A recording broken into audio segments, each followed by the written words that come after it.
प्रदेश की तमाम खबरों के साथ हम आपके समक्ष आ चुके हैं। कई लेटेस्ट अपडेट्स आज इस बुलेटिन में हम आपके साथ साझा करने वाले हैं। देखिए, विशेष तौर से शिक्षा विभाग को लेकर आज बड़े फैसले हुए हैं। दरअसल सीएम सुक्खू ने रिव्यू मीटिंग ली है। शिक्षा मंत्री रोहित ठाकुर भी इसमें मौजूद थे। 3 से 4 बड़े फैसले हुए हैं, जिसमें बड़ी बात गेस्ट लेक्चरर भर्ती को लेकर है। ये भर्ती कब शुरू होगी, किस प्रकार की रहेगी, इससे संबंधित अपडेट हम आपके लिए लेकर आए हैं। साथ ही साथ इसी बीच शास्त्री भर्ती को लेकर भी जानकारी देंगे। देखिए, अभी काउंसलिंग के लिए शेष 1 दिन रह गया था और देखिए उससे पहले ही यहाँ पर स्थगित कर दी गई है सरकार की ओर से। आखिरकार क्यों इस तरह का डिसीजन लिया गया, ठीक काउंसलिंग से पहले क्यों स्थगित करना पड़ा, ये भी जानकारी हम आपके लिए लेकर आए हैं। जिला परिषद और कैबिनेट से जुड़ी अपडेट भी हम आपको देंगे, क्योंकि जिला परिषद कैडर के कर्मचारियों की ओर से इंतजार किया जा रहा है कि कब इन्हें बैठक के लिए बुलाया जाएगा। दूसरी ओर अगर हम कैबिनेट बैठक की बात करें तो कौन कौन से एजेंडास अगले कल इसमें लिए जाएंगे, जो कि सीएम सुक्खू की अध्यक्षता में होने जा रही है। तो इस पर भी बारीकी से हम आपके साथ चर्चा करने वाले हैं।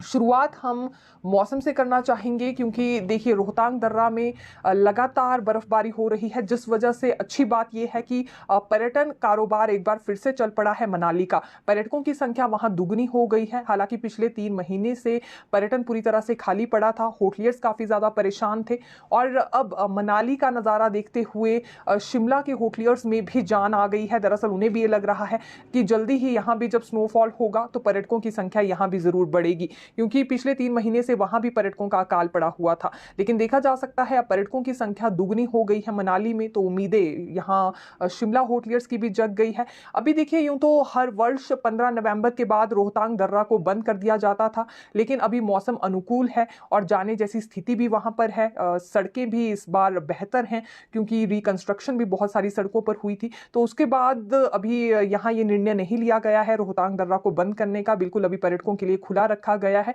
एक कारण यह भी माना जा रहा है कि काफी संख्या में वहां पर पर्यटक पहुंच रहे हैं।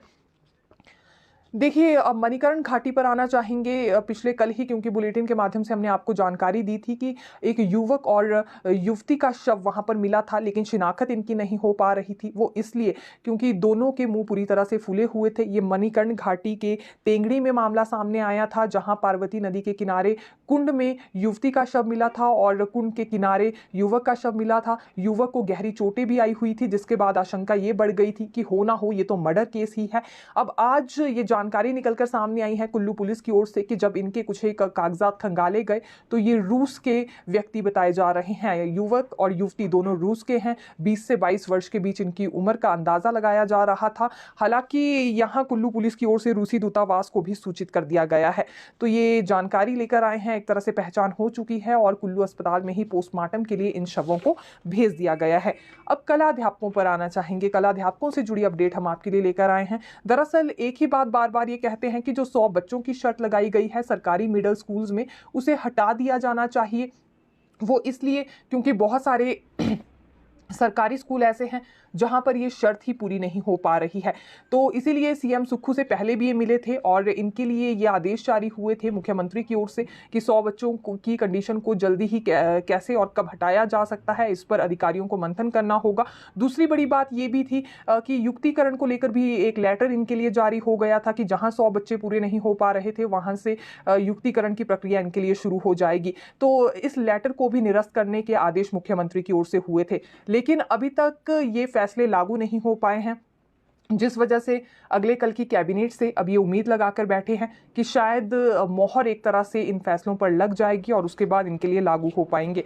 100 बच्चों की कंडीशन देखिए जब तक नहीं हटती है तब तक भर्तियां होना भी एक तरह से मुश्किल हो रहा है कला अध्यापकों की, क्योंकि सरकारी स्कूल ऐसे हैं, मिडिल स्कूल्स की अगर जानकारी दी और विशेष तौर से ग्रामीण इलाकों में 100 बच्चों की संख्या जुटाना वहां पर ना के बराबर होता है। इसलिए जब तक ये कंडीशन लगी रहेगी अगली भर्तियां भी नहीं हो पाएंगी। और ये जो युक्तिकरण के आदेश अभी एक तरह से जारी हो गए थे, लेटर इनके लिए जारी कर दिया गया था, इस तरह की समस्या से भी इन्हें बार बार रूबरू होना पड़ता है। अब अगले कल की कैबिनेट से उम्मीद लगाकर बैठे हैं और साथ ही साथ अभी हाल ही में भी मुख्यमंत्री से ये मिले थे। किस तरह का रिस्पॉन्स अगली कैबिनेट में इन्हें लेकर मिलता है ये हम देखेंगे। सीएचओ भर्ती पर अब आना चाहेंगे, क्योंकि ये राष्ट्रीय स्वास्थ्य मिशन में सीएचओ के 726 पदों पर भर्ती करवाई गई थी और इसके लिए 2022 में पद विज्ञापित किए गए थे। भर्ती प्रक्रिया पूरी हो गई है, रिजल्ट भी घोषित कर दिया गया है, लेकिन जो परीक्षा पास करने वाले अभ्यर्थी हैं अभी तक उन्हें नियुक्तियां नहीं दी गई हैं। आज इसी सवाल को लेकर ये काफ़ी अभ्यर्थी सचिवालय पहुंचे थे मंत्री से मुलाकात करने के लिए, और अब इनकी ओर से ये कहा गया है कि एक हफ्ता ये और देखेंगे, अगर इनकी नियुक्तियां की जाती है तो अच्छी बात है, नहीं तो आने वाले समय में फिर इनकी ओर से अगला कदम उठाया जाएगा।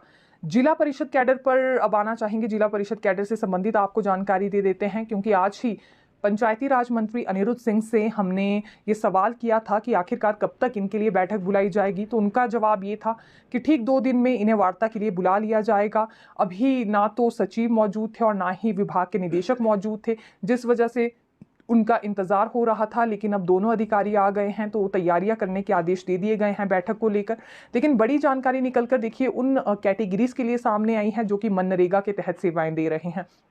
इसमें एक ग्राम सेवक हैं, दूसरे जिला परिषद के तहत भी कुछ कैटेगरीज आती हैं। इन्हें पिछले 2 महीने से क्योंकि सैलरी नहीं मिल पाई है, इसलिए इन्हें लेकर अगले कल कैबिनेट में प्रस्ताव जाने वाला है। देखिए जो प्रस्ताव ले जाया जा रहा है मंत्री की ओर से, वो रिवॉल्विंग फंड की मांग उसमें की जाएगी, ताकि अभी क्योंकि केंद्र सरकार की ओर से बजट जारी नहीं हुआ है, पिछले 2 महीने की सैलरी इन्हें नहीं मिल पाई है, तो यहाँ राज्य सरकार की ओर से ही वेतन दे दिया जाए। हालांकि कुछ ऐसे भी कर्मचारी हैं जिनकी संख्या 400 के बराबर है, जिन्हें 22 दिन की सैलरी नहीं मिली है, तो उनकी सैलरी देने पर भी कुछ विचार किया जा सकता है, ये भी आज मंत्री अनिरुद्ध सिंह ने कहा है।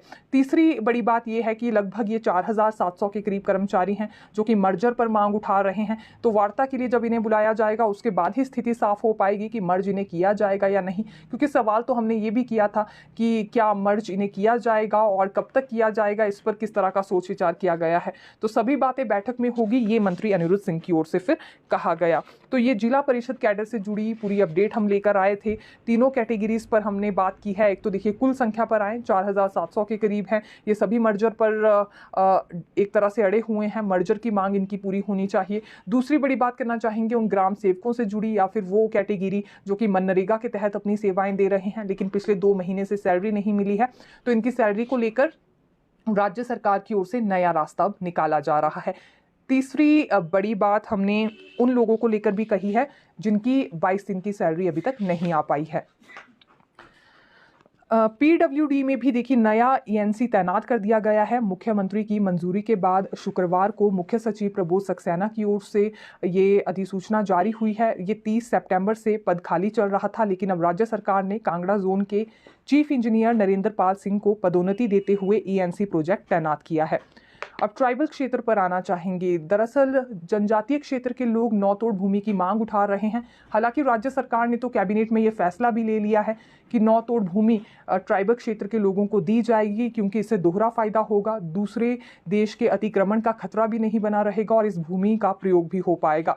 और अब सांसद प्रतिभा सिंह भी यहाँ ट्राइबल क्षेत्र के लोगों के फेवर में आ गई है। उनका कहना है कि बात चाहे लाहौल स्पीति की हो या किन्नौर की हो, जिला चंबा की हो, जिला चंबा में जिस तरह से भरमौर और पांगी है, तो यहाँ जितने भी सीमावर्ती क्षेत्र हैं वहाँ पर हजारों बीघा भूमि बिल्कुल खाली पड़ी हुई है। ज़रूरी है कि इसे वहाँ के स्थानीय लोगों को सौंप दिया जाए, अतिक्रमण का खतरा भी हट जाएगा दूसरे देश के द्वारा। और दूसरी बड़ी बात इन्होंने ये कही कि इसका प्रयोग भी हो पाएगा। हालांकि देखिए राजस्व मंत्री जगत सिंह नेगी भी बार बार इस बात को जोर देते हैं, इसीलिए राज्य सरकार की ओर से कैबिनेट में ये फैसला ज़रूर ले लिया गया था और उसके बाद मंजूरी के लिए राज्यपाल को ये फाइल भेजी गई थी, लेकिन अभी तक इस प्रस्ताव पर मंजूरी नहीं आई है और ये नौतोड़ भूमि जनजातीय क्षेत्रों के लोगों के नाम नहीं हो पा रही है। तो यही अड़चन है। और अब देखिए कांग्रेस प्रदेश अध्यक्ष और सांसद प्रतिभा सिंह की ओर से भी अब इस पर डिमांड रखी गई है।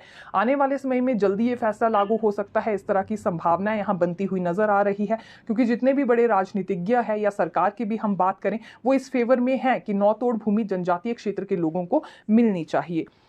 राजपत्रित कर्मचारी महासंघ के स्थापना दिवस पर आना चाहेंगे। ये इस बार टांडा मेडिकल कॉलेज में मनाया जाएगा और जितने भी कर्मचारी संगठन हैं उनके जिला अध्यक्ष, ब्लॉक अध्यक्ष या राज्य स्तर के जो पदाधिकारी हैं वो बिल्कुल इस आयोजन में पहुंचने वाले हैं। एनपीएस संघ के प्रदेश अध्यक्ष और एनजीओ फेडरेशन के लिए भी जिनकी ओर से दावा किया गया है, उन्होंने आज एक ये स्टेटमेंट दी है कि इसके लिए सभी कर्मचारी संगठनों को बुलाया जा रहा है ताकि वहाँ कर्मचारियों की समस्याओं पर भी चर्चा हो सके और अपने मांग पत्र में वो इसे शामिल शामिल कर सके। एक बार जब मांग पत्र पूरी तरह से तैयार होगा तो जल्दी ही जेसीसी बैठक भी बुलाई जाएगी। ये इनकी ओर से आज जो स्टेटमेंट दी गई है। हालांकि जेसीसी बैठक का इंतजार विभिन्न कर्मचारी संगठनों को है, क्योंकि बहुत सारी मांगे अभी पेंडिंग रह